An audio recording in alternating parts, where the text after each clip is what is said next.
everyone, and welcome to today's iCAAD Insights. My name is Minta and I work for iCAAD. iCAAD is a platform dedicated to expanding knowledge, exchanging ideas, advancing well-being, as well as looking at the prevention and treatment of behavioural, mental and emotional health issues. We facilitate open dialogue and learning, and we do this through our communications network, which consists of online resources, including articles written by prominent professionals within the mental health and addictions fields. You can find out more about iCAAD by visiting www.iCAAD.com. Today, it gives me great pleasure to welcome Dr. Brad Reedy. Welcome. Thank you for having me. Thanks for coming here. Thanks for being here. Dr. Reedy is the co-owner of Evoke Therapy Programs, an experiential program for adolescents, young adults and families. He has broadcast over 1,000 webinars, so is much more experienced at doing this sort of thing than I am. And he is also the author of The Journey of the Heroic Parent. His newest book, I think, is called The Audacity to Be You, on Being a Self and Loving Another. Is that right? Is that just recently come out, Brad? It comes out next week, actually. I changed the subtitle. You got the title right, but I changed the subtitle to Learning to Love Your Horrible, Rotten Self. Learning to Love Your Horrible, Rotten Self. Brilliant. And it comes out next week? It does. So to start with, the first thing I'd like to say, I'll ask you for really, is an overview for those people who haven't already read your book, The Journey of the Heroic Parent. What is the overarching message of that book? Thank you. Yeah, I borrow on the idea from Joseph Campbell, who was a mythologist. He studied myths through all cultures and all times. And he had this idea, he saw this pattern in all myths and all stories that he called the hero's journey. It's the same idea that Star Wars was based on. George Lucas borrowed Joseph Campbell's idea to create Star Wars and the story there. And the idea is that in storytelling and in myths, that there's a hero, and the hero is called to this adventure, called to find something. In the story of King Arthur and the knights, they were called to find the Holy Grail, and they go out for the thing, whatever the thing is that they're searching for. In the case of working with families, oftentimes it's a loved one who's struggling, a child struggling with mental health or addiction. So we go into the forest, which is a symbol of the scariest parts of ourselves. We go into that place to search for the thing that is lost, to search for the treasure. And as you all will recognize, in many cases, we don't find what we're looking for. We don't come back with the grail or the widget. In some sad cases, we don't come back with a loved one who's healed. But along the way, we have an experience that changes us and transforms us. So the journey of the heroic parent, which I'm going to talk about in terms of the journey of the heroic professional, really is understanding that what we go after is not always what we get, but what we get is a transformation. That's what the myths teach us. They teach us about transformation of self and developing new eyes and new ears with which to see the world. So parents change in this process. And if we don't also as professionals allow us to be changed, we have to allow for that process, then we can't really do the work. Winnicott, D.W. Winnicott said that it's the false self that brings the real self into therapy. The idea there is that what we think therapy is, or even what we think therapy is when we become a therapeutic professional, is not what it eventually becomes. It transforms over time. So it's about transformation. It's about the individual who's going after the thing, but comes away with an experience and a story that's a story of change and transformation. Okay, and how does that translate then from, I understand it from a parent's perspective more than I do from a professional or a clinician's perspective. How would you look at it? How would you look at the journey of the heroic parent as a journey for the clinician then?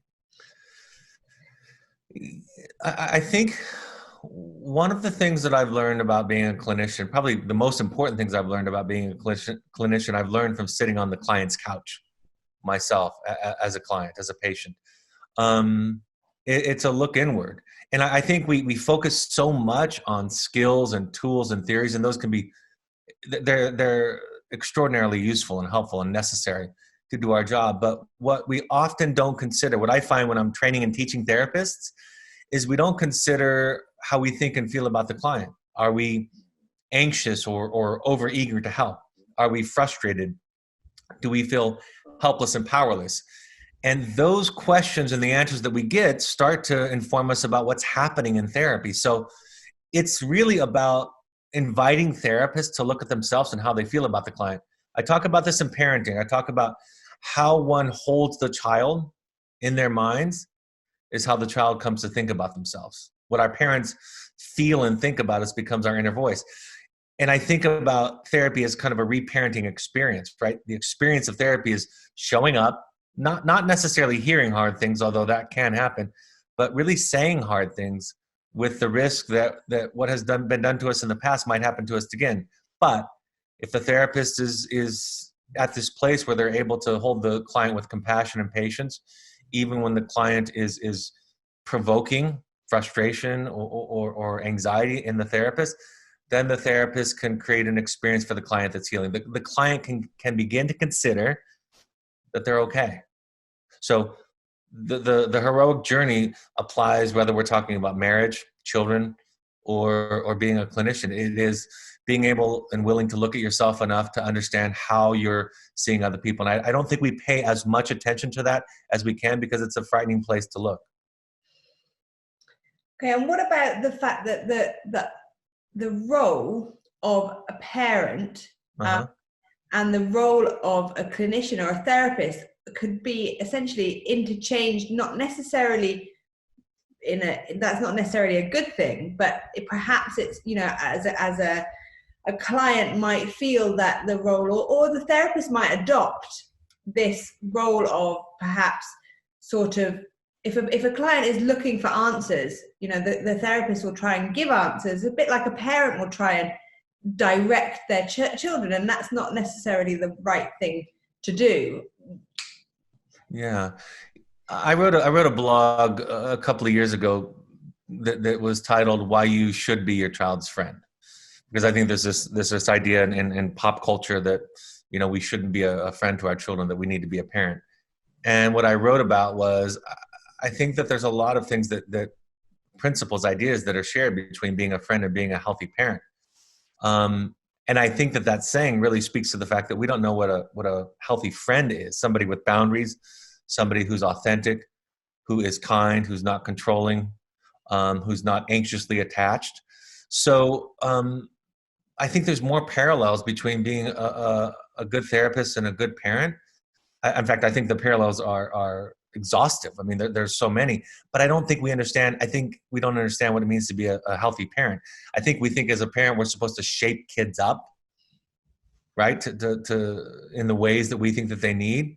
And in my way of thinking from attachment theory is our job is to work on ourselves and then to support them where they need to go. So the parallel, I think is so strong, but I think the misunderstanding is that we don't understand what a good parent is. I was telling my 12-year-old daughter a few months ago, we were driving to therapy on a Saturday, and I was saying, do you know what you're going to talk about in therapy today? And she shared some things, and she said, I don't really know what to say. And I said, well, I don't know what to tell you to say, but if your therapist tells you, if she starts to try to fix things for you or give you advice, you can smile at her and tell her you already have parents for that.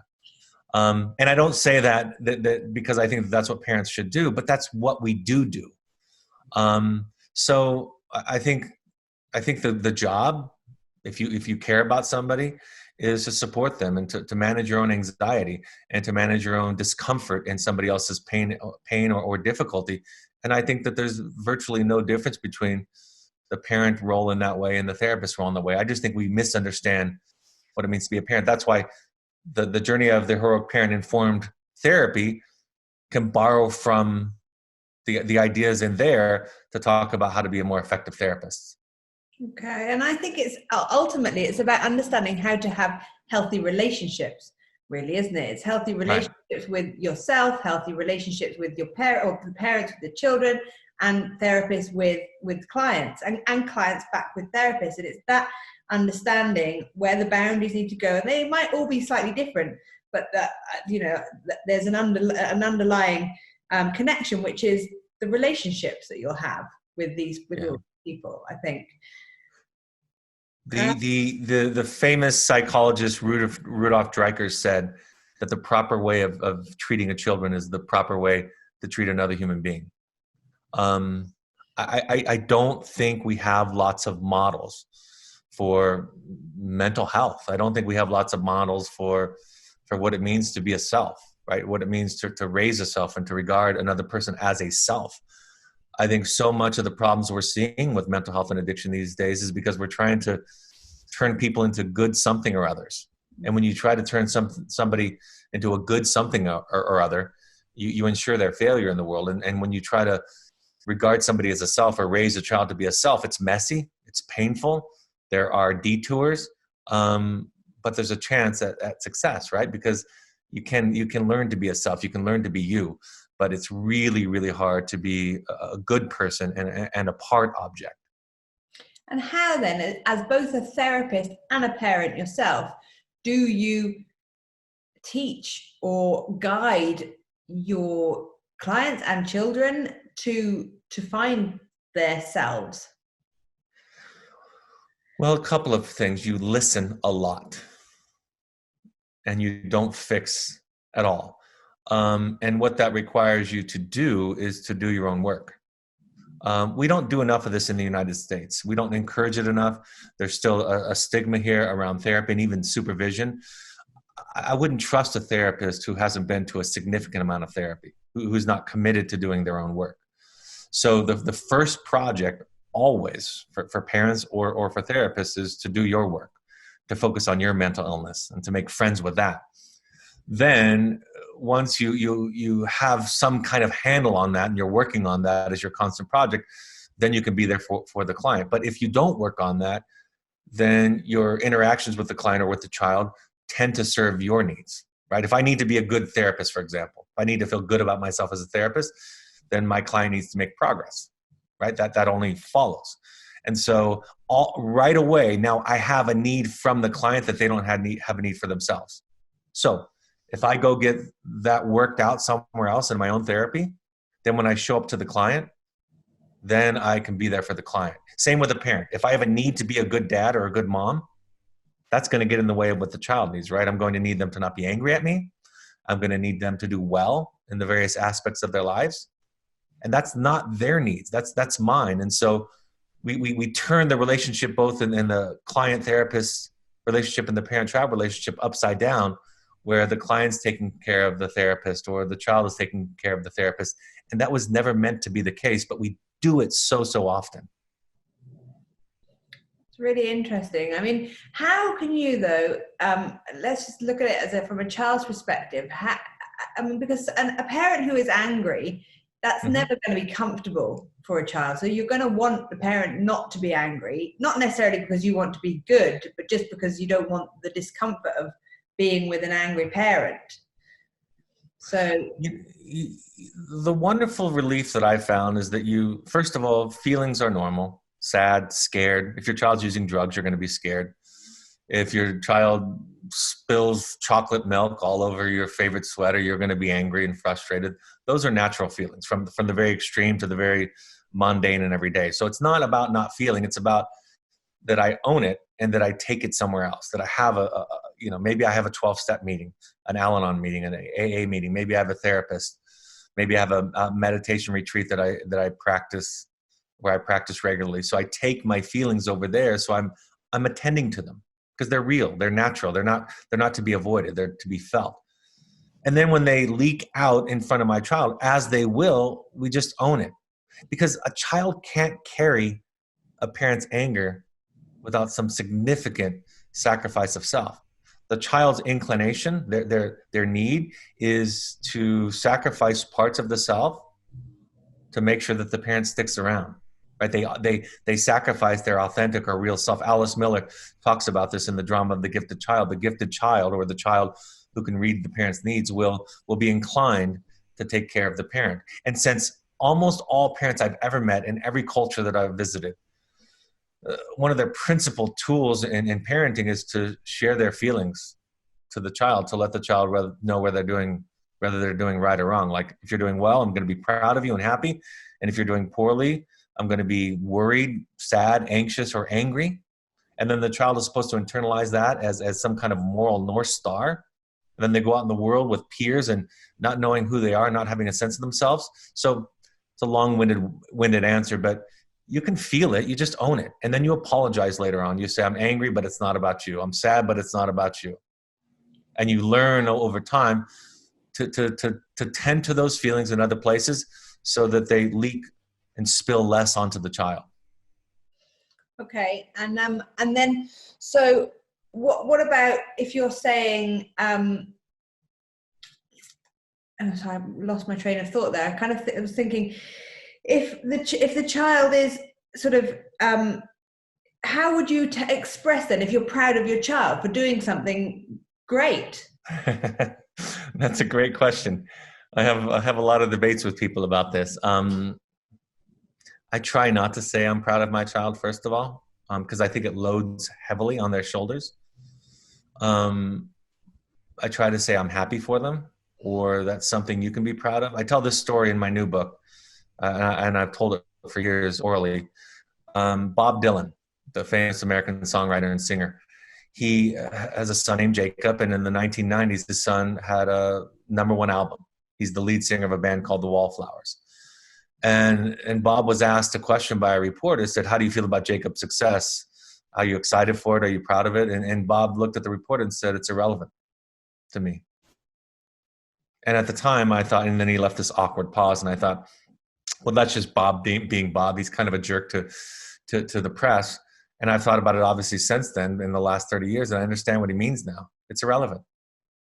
You know, in Al-Anon, you learn this maxim, you learn that what other people think about you is none of your business. And that applies to the parent.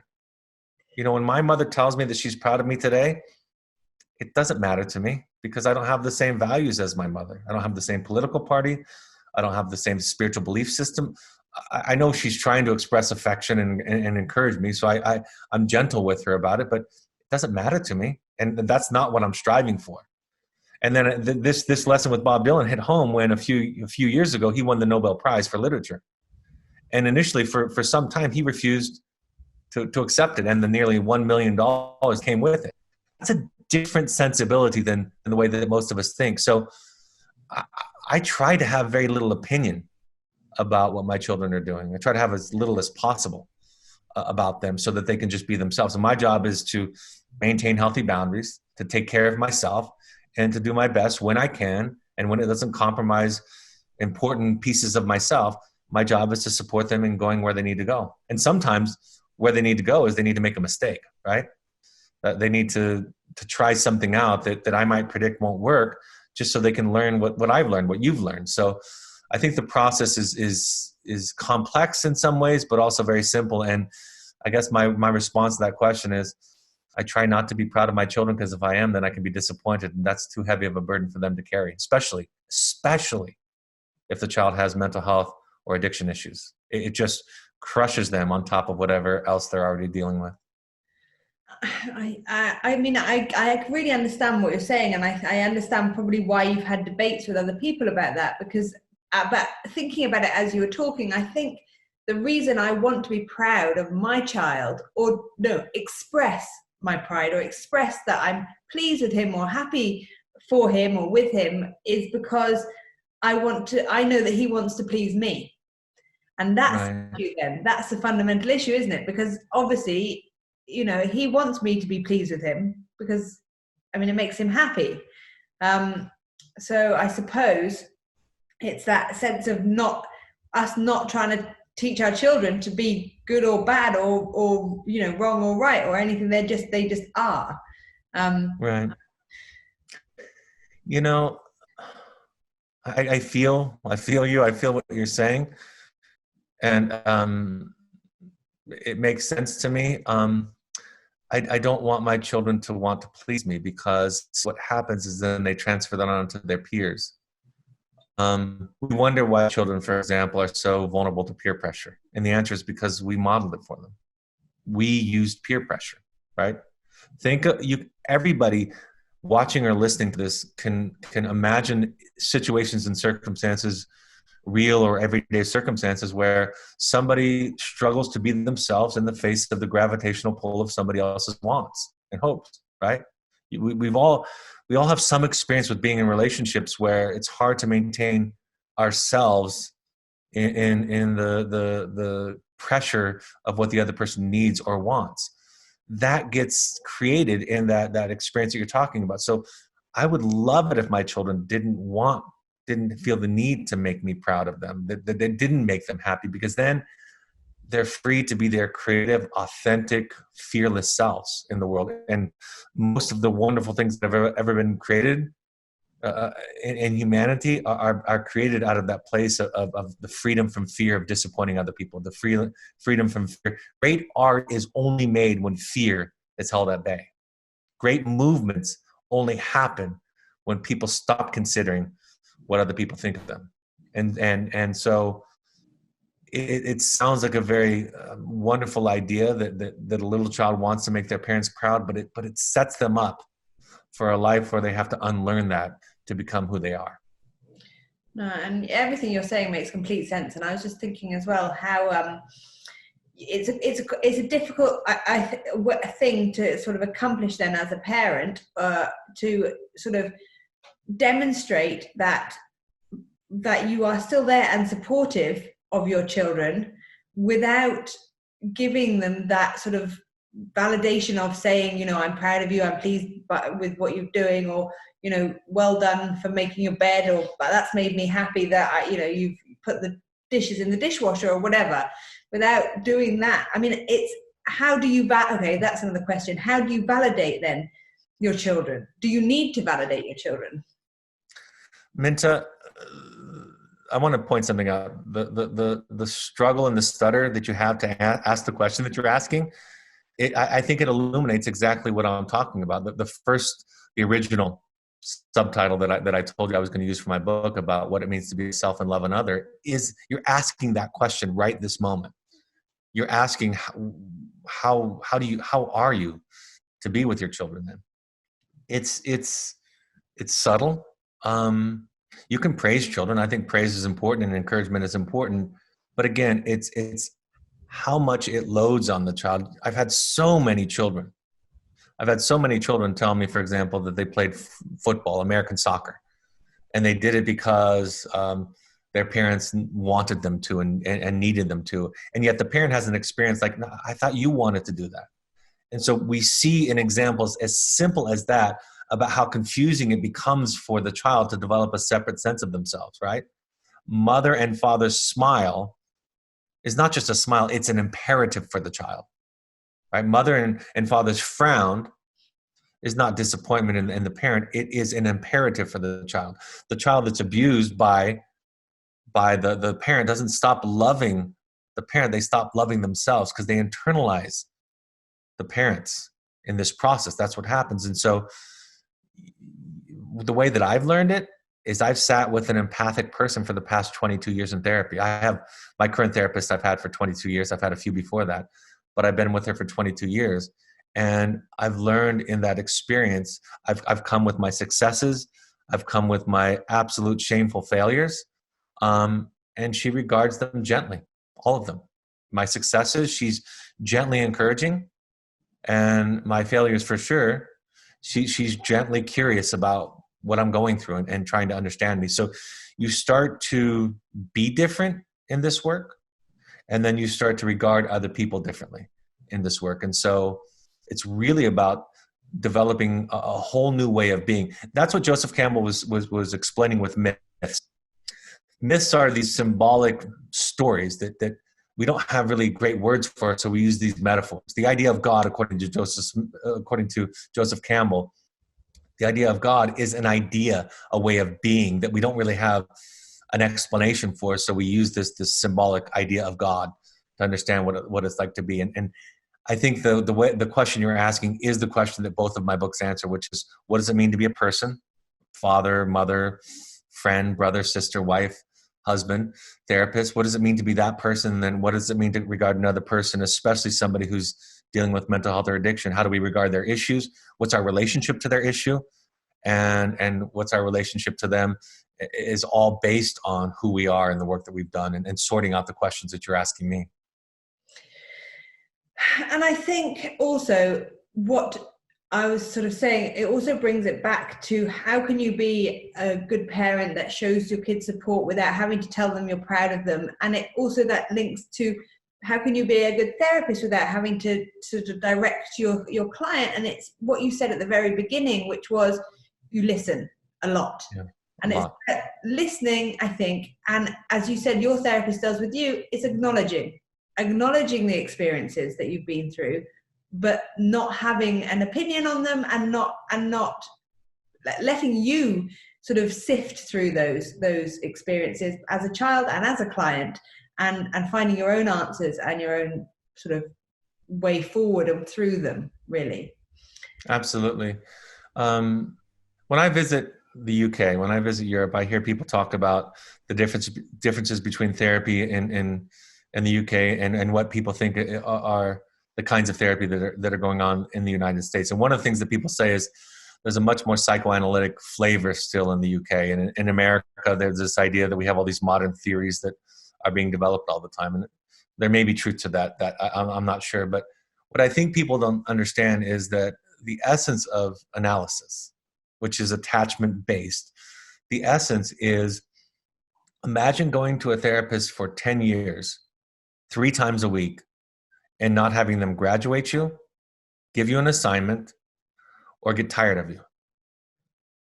Imagine how that changes a person to sit with somebody to say the same stupid things, the same stupid neuroses, like my new book talks about, to show your horrible, rotten self each week, and have the therapist or the analyst just be okay with it.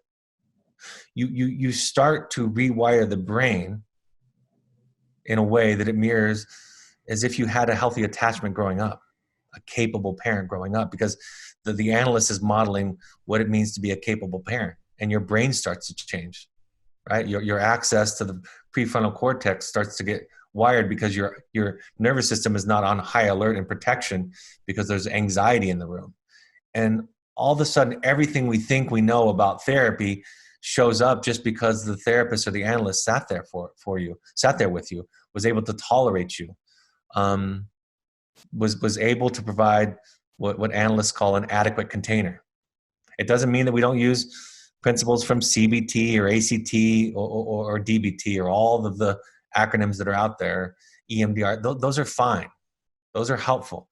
But if the therapist doesn't have some kind of handle on the way that he or she feels because they haven't worked out their own family of origin trauma, and they're trying to be a good therapist or a good parent to try to get some kind of validation that they never got from their parents, there's going to be a problem. I completely agree. But one thing that comes up for me, and I've experienced it with friends of mine who I've sort of tried to, therapy isn't very, or it's certainly not as common as I think it is in the States. I might be wrong. But I've had friends who have started therapy, and it's, to be honest, it's mainly male friends who they don't see this ROI, this return on investment. I'm going to therapy. I've been there for 10 sessions and I'm not better now. I'm not fixed. Why aren't I fixed? And it's because, as you say, this brain change will take, you have to sit there for sort of 10 years, a couple of times a week, and realize that this person's not going anywhere and that you are safe and supported by this person, regardless of the stuff that you've managed to spew out in your sessions. But that takes time. And that's not something that a lot of people are willing to give to themselves. They are not willing to commit that to themselves. And why? Probably because they don't like themselves before they went into therapy. And so you have to change that pretty fast in order for them to stay, I think. I think it does take some talent on the part of the therapist to bridge the gap between what a person thinks therapy is and what it will eventually become. And I think that's what you're describing. You're right. We don't know what we don't know. Everybody agrees with that statement. But furthermore, we don't even know how to get what we don't know. And so when people come to therapy, they expect from me often a good kick, a swift kick in the butt, right? They expect me to shame them. They expect me to treat them the way a very strict schoolmaster or a parent would treat them, to get them in line, to fix them.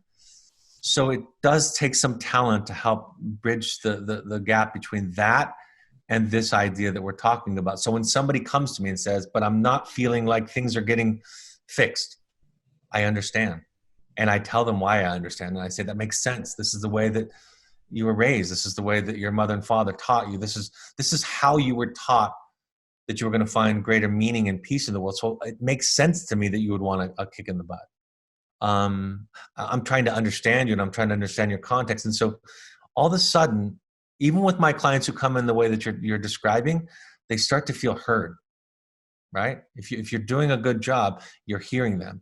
And even when they're asking for something that you're not capable or inclined to give them, right? Like, give me 5 steps to not have a codependent relationship with my spouse.